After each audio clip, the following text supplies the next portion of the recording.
What is going on, Fish Gang? We're coming at you live. We're coming at you fresh for a new video today. Today, we're going to be talking about how much food should you feed your fish? Are you overfeeding your fish? And are you causing a silent killer on your fish? So, we're going to talk about that today. So, thank you for swimming by, and let's dive into it. All right, so it's important to figure out how much food should you be feeding your fish, because as we know, we all like to eat food here at the Fish Gang house. So you never want to eat too much food, because then you're going to get fat and then you're going to get diabetes. So we don't want that here. We don't want that for our fish. So typically, we only want to feed our fish as much as they can eat in about maybe 15 seconds or so. So these guys usually are scared when I come along, which is sad to see. But I'm going to try to feed them right now, and we're going to see them react here. So just as a reminder, I'm feeding the free swimmers here, not the catfish. Just some high quality flake food. You can pick this up anywhere from PetSmart, Petco, online. So this is going to be some pretty fine stuff. I don't know if I'm going to get this in shot here, but some pretty fine flakes here we're going to be feeding. We just want to do a little pinch. I think we have about maybe 14 neon tetras and black neon tetras, and then the cherry barbs. So you still only need a pinch, because these guys have a stomach that is so small, and this flake food does puff up a little bit once it touches the water. So just a real little bit. That was a little too little, but so that's going to be enough for them. It's going to be falling down. We don't want to feed them so much where it's making the water cloudy. We're causing water quality issues. I remember one story where I was reading online where their water was actually red, and that was because of how much food they were putting in. So we definitely don't want to have a lot where we're discoloring the water. So now we're going to move over here, and I have a couple different foods that I feed the Coreodoras. I think we have about 8 Cories in here. So today we're going to be feeding them these carnivorous sinking pellets. From my experience, these Cories eat almost any kind of food you put in there. Because they're bottom dwellers, we want to remember that we're feeding them directly. We're not just relying on the food coming down to feed them. So these sinking pellets are going to go right to the bottom, right for the Cories, and that's going to be good. So from my experience, I've been feeding about 1 pellet for 1 Coreodora. That's going to give them more than enough food for about a day's worth of exercise. All right, so now that we fed them, now let's go on to some tips and tricks to remember when feeding your fish. The one tip I wanted to remind everyone was we don't have to feed our fish every single day. As you could imagine, in the wild, these fish aren't getting regularly fed at, let's say 7 in the morning every single time. Sometimes they go 30 seconds before eating again. Sometimes they go 2-3 days without eating again. So from my experience, typically on a Sunday or 1 day a week, you don't want to feed your fish, because that helps them slim down a little bit. That helps make sure you're not overfeeding them, and that also helps make sure that the fish get used to not eating at the same time every day. So in the aquarium hobby, we want to try to replicate a natural setting as much as possible. I know some people don't like the natural plants and the natural wood.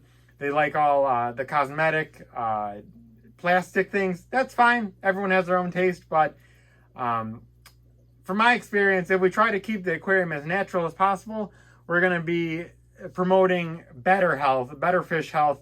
And I think that's what we all want at the end of the day. It's kind of funny there. You can see on the bottom right, all the Cories are really going after that carnivorous pellet. So that's really cool to see. I don't see that too often. So yeah. And also remember that the fish are always going to look hungry, no matter what time of day it is, no matter if it's, 5 minutes after you've already fed them. They're always going to look hungry. So always keep in mind the schedule.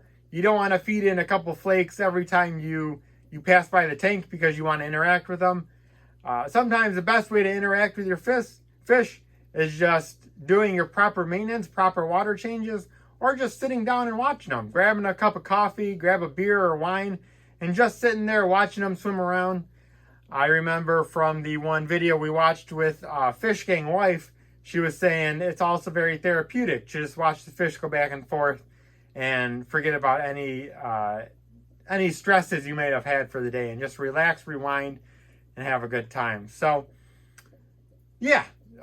Remember, we don't want to feed our fish too much. We want to have a little break in between feeding the fish on a weekend day or when we're going for trips. And I think that's it.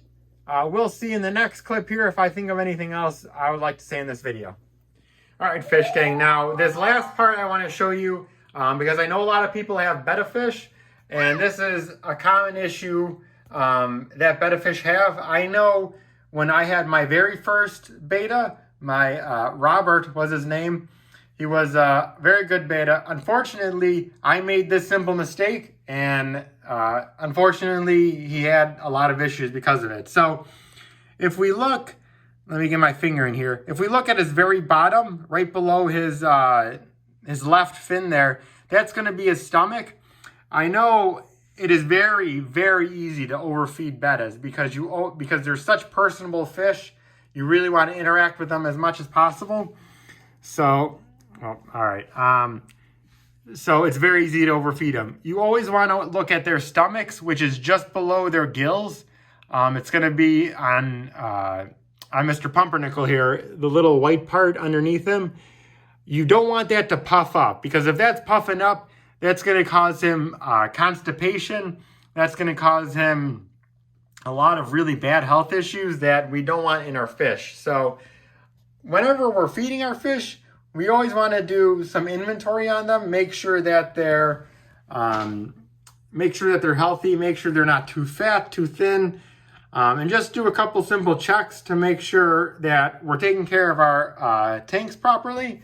I know this one has a lot of algae, but if we can remember, it's right in front of a light that gets direct sunlight in here, so that's to be expected and lessons learned moving forward. So we got Dr. Da Vinci down there. He's still doing pretty good too. So, all right, guys, thanks so much for watching, and let's get to that outro video. All right, Fish Gang, so we're here at the outro video. I wanted to mention that I am starting to get more familiar with YouTube, trying to figure out things better. I'm realizing I'm really struggling with, like when I'm making a video, how to have like a concrete flow to make the videos more enjoyable to watch. That's probably why my view retention is down, because like I start off with an idea in my head, right? And it's going so good. I'm like, man, this is going to get me to the front page of YouTube. And then I get like flustered when I make the video. So I start getting nervous, and then I rush my words and everything. That's okay. I'm not really good speaking in public. So, this is really helping me learn better and learn how to convey ideas more clearly. But it's a learning process for all, right? We're all learning how to make how to keep a fish tank in an aquarium, and I'm learning how to public speak better. So yeah, just wanted to give you guys a little insight onto my my thought process here, my video making process, and yeah, I hope you guys have a great day. I hope to see you next week, and have a good one. Peace.